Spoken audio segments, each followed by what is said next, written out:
My bonus disappeared, not reduced, not delayed, gone completely, as if it had never been approved. My manager told me the budget had been cut at the last minute. He looked sorry. He sounded convincing. He was lying. And what HR found in his emails 3 weeks later was not just a lie. It was the beginning of something much larger, something that ended his career, his reputation, and very nearly his freedom. I had no idea what I was walking into when I filed that complaint. I joined Halcyon Group in 2018, Chicago, mid-size corporate consulting firm, strategy, operations, client advisory work. My manager was a man I'll call Martin Voss. 50s, immaculate suits, the kind of person who made everything look effortless. He had been at Halcyon for 14 years. Senior director, trusted, connected, considered untouchable by everyone who worked under him. I had worked for Martin for 3 years, 3 years of strong performance reviews, 3 years of exceeding targets, 3 years of being told my contributions were invaluable. The bonus cycle came in December 2021. I had been verbally told by Martin in October that I was in line for a performance bonus of $1,500. $1,500. He said it clearly. In our one-on-one, I wrote it down immediately after the meeting. December arrived. Bonus statements were distributed. Mine showed 0. I went to Martin. He said the executive team had made last-minute budget cuts across the board. He said it was out of his hands. He said he had fought for me. I thanked him. I went back to my desk. And then I pulled up every email thread, every performance document, every approval chain I could find related to the bonus cycle. Something was wrong. I could feel it. Not anger, instinct. What I found in my own inbox was limited. But it was enough to raise a question I couldn't answer alone. The bonus approval process at Halcyon ran through the senior director, meaning through Martin, before going to finance. He was the gatekeeper between my performance rating and the actual payment. I requested a meeting with HR. Not a complaint, just a question. I wanted to understand the bonus approval process and where in that chain the budget cut had occurred. The HR director, a woman named Patricia Osei, listened carefully. She asked me 2 questions. When had Martin communicated the bonus figure to me? And did I have any documentation of that conversation? I showed her my notebook. October 14th, the exact figure.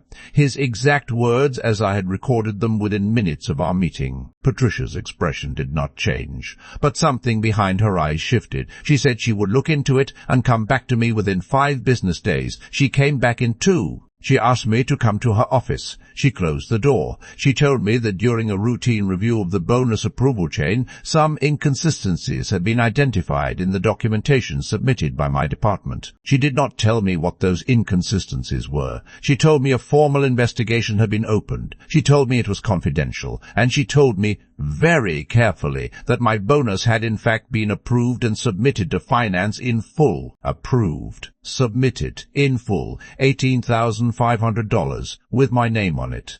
It had simply never reached me. The investigation took 19 days. I was interviewed once for 40 minutes. I was told nothing during that period. I went to work. I delivered my projects. I waited. On day 20, I was called into a conference room I had never been in before. Patricia Osei was there. So was the company's general counsel. So was the CFO. 3 people I had never sat across from in a single room. I knew before anyone spoke that what they had found was not small. The CFO spoke first. He told me that the investigation had uncovered evidence that Martin Voss had been systematically redirecting approved bonus payments, not just mine, across multiple employees and multiple cycles going back to 2019. Systematically. Multiple employees. Going back to 2019, 3 years. The total amount redirected across all affected employees was just over $340,000.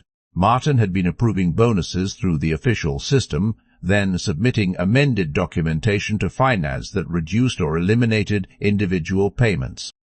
The difference had been rerouted through a series of vendor invoices connected to a consulting entity that, upon investigation, existed only on paper, a shell company. Martin Voss had been running a shell company, using stolen employee bonuses to pay himself through fabricated vendor contracts. The CFO told me this calmly, professionally, like a man who had delivered very bad news before and had learned that directness was the only dignified way to do it. I sat very still. I thought about the October meeting, his sorry expression, the way he had said, "I fought for you." He had not fought for me, he had stolen from me and from 11 other people for 3 years. Martin Voss was terminated that same morning. His access was revoked before the meeting with me had ended. Security had already been notified. His office was being cleared as we spoke. The General Counsel informed me that the matter had been referred to law enforcement, that a financial crimes investigation was now underway, that the company would be cooperating fully. Patricia Osei then slid a document across the table. My original bonus, $18,000, plus a remediation payment covering interest and a formal acknowledgement of the company's failure to protect my compensation. The total was $24,200. I signed where indicated. I thanked them. I went back to my desk and sat very quietly for a long time. 2 weeks later I was called back in, this time just Patricia and the COO. They offered me Martin Voss's role, senior director, restructured slightly, with a compensation package that reflected the seniority of the position. I asked for 72 hours to consider it. I used all of them. Then I accepted. On my first day as senior director, I sat in the office that had been Martin's for 14 years. His name was gone from the door. The framed client commendations he had collected were gone from the walls. The room was clean and empty and mine. I think about the October meeting sometimes, him telling me I was in line for 18,500. The sincerity in his voice, the practiced warmth of a man who had been doing this for 3 years and had never once been caught. He wasn't caught because someone was clever. He was caught because someone asked a simple question. Where in the approval chain did the budget cut occur? That question, asked calmly, to the right person, with a notebook as evidence, pulled a thread that unraveled 3 years of financial crime. Document everything. Write down what you were told and when you were told it. Not because you expect betrayal, but because the moment something doesn't add up, a date and a figure in your own handwriting is the most powerful thing you can have. Martin Voss stole from 12 people for 3 years because he believed that no one would ever ask the right question in the right room with the right documentation. He was wrong by exactly 1 notebook entry, 1 conversation.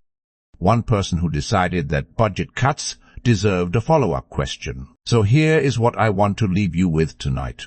The most sophisticated fraud Martin Voss ran, the shell company, the amended documentation, the 3 years of misdirected payments, was not undone by an audit. It was not undone by a whistleblower. It was undone by one employee who wrote down what their manager said on October 14th and didn't let it go when the number came back as 0. Sometimes the most powerful thing in a room is a notebook and someone who remembered to use it.